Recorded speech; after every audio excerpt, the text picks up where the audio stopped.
Pension 3000 పెంపు ఉత్సవ కార్యక్రమంలో ధర్మాన కృష్ణదాస్ మాట్లాడుతూ, అవ్వ తాతలకు ఇచ్చిన మాట నిలబెట్టుకున్న ముఖ్యమంత్రిని మళ్లీ గెలిపించండి. అన్ని వర్గాల ప్రజలకు మేలు చేకూర్చిన మనసున్న ముఖ్యమంత్రి జగన్మోహన్ రెడ్డిని అందరూ ఆదరించాలి, మళ్లీ గెలిపించుకోవాలి. ఎన్నికల ముందు ఇచ్చిన హామీలు 99% నెరవేర్చిన ఘనత మన ముఖ్యమంత్రి వైఎస్ జగన్మోహన్ రెడ్డికే దక్కుతుంది. ఎన్నికల ముందు తెలుగుదేశం పార్టీ నాయకులు మాయ మాటలు చెప్పి ఓట్లు దండుకోవడానికి వస్తుంటారు. వారి కల్లబొల్లి మాటలు ప్రజలెవరు నమ్మవద్దని హితువు పలికారు.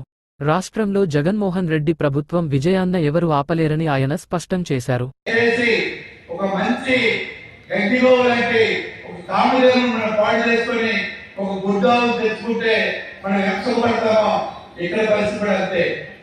జగన్మోహన్ రెడ్డి గారికి ముఖ్యమంత్రి నష్టం లేదు. ఆయన ఆదర్శ శ్రీమంతుడు రాజశేఖర రెడ్డి గారి కొడుకు.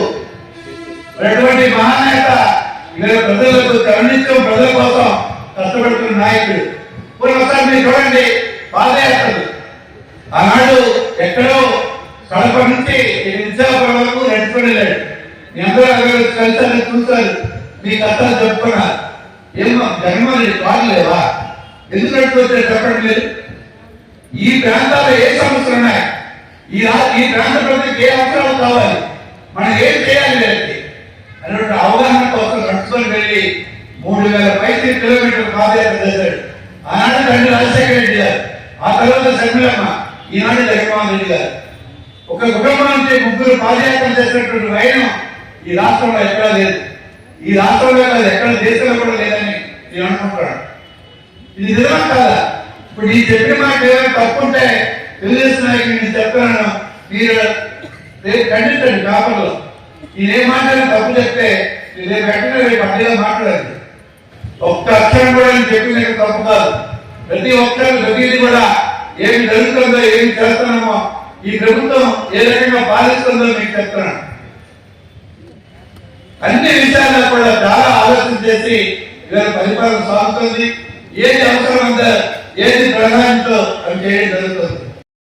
గ్రామాల్లో తగాదాలు, భూములతో వివాదాలు ఉంటే అవి భూ యజమానుల దగ్గర ఆ పనులు ఉండకూడదని రీసర్వే ద్వారా సర్వే చేయించి డ్రోన్ టెక్నాలజీ, డ్రోన్ రావడంతో ఈ సర్వే జరుగుతుంది.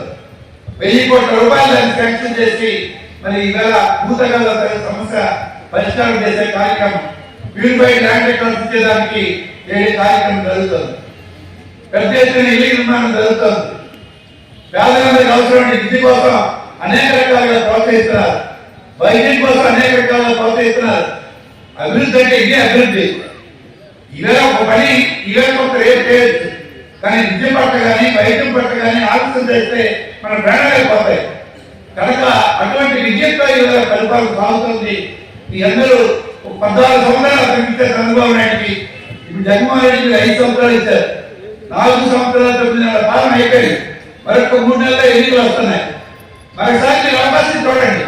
ఇప్పుడు ఈ కార్యక్రమాలు జరిగాయి, మరి భవిష్యత్తులో ఇంకెన్నో కార్యక్రమాలు చేయడానికి ఆలోచన ఉంది. ఈ రాష్ట్రంలో గతంలో కూడా రాజశేఖర రెడ్డి గారి కాలంలోనే వంశాలని రెండో ఫేజ్, సెకండ్ ఫేజ్ వంశాల 750 కోట్ల రూపాయలతో కట్టడం జరిగింది. Rural medical college, medical college, rural university, కరకట్టలు, ఆఫ్షోర్ రిజర్వాయర్, ఇవన్నీ కూడా రాజశేఖర రెడ్డి గారు జరిగితే ఇవాళ కోరపేట కోర్టు, సంతబొమ్మాలిలో, అలాగే పలాసల కిడ్నీ రీసెర్చ్ సెంటర్, ఇవన్నీ కూడా రైతు భరోసా కేంద్రాల గ్రామాల్లో సచివాలయ వ్యవస్థ, వార్డు వాలంటీర్ వ్యవస్థ, ఇవన్నీ కూడా చేయడం జరుగుతుంది. చంద్రబాబు చెప్తున్నాడు, ఇప్పుడు మీరు సచివాలయ ఉద్యోగులకి, వార్డు వాలంటీర్కి కేవలం 5,000 ఇస్తున్నారు, అదే మాకు అవకాశం వస్తే 20,000 చేస్తామని చెప్తాడు. నిజమేనా తెలియదు? గతంలో ఎన్నెన్నో అబద్ధాలు చెప్పాడు. ఎవరు చేశాడా? మరి ఏ 5,000 ఇచ్చి అభివృద్ధి చేయగలుగుతాడు ఈ వ్యవస్థ? మీరు ఆలోచిస్తారా? కొంచెం ఆలోచన చేయండి. ఓటేసే ముందు ఆ వేళ ఏదో చిన్న మనకు ఇది చేసి మనం ఓటు వేయించుకుంటే ఆ ఓటు తప్పుగా మనం మంచి వ్యక్తికి వేయకపోతే, ఆ పార్టీ అధికారులు రాకపోతే దానివల్ల ఎన్ని నష్టాలు వస్తే మనం గతంలో చూసాం. ఓ బాధ్యత కలిగి ఏనాడు ప్రవర్తించారు.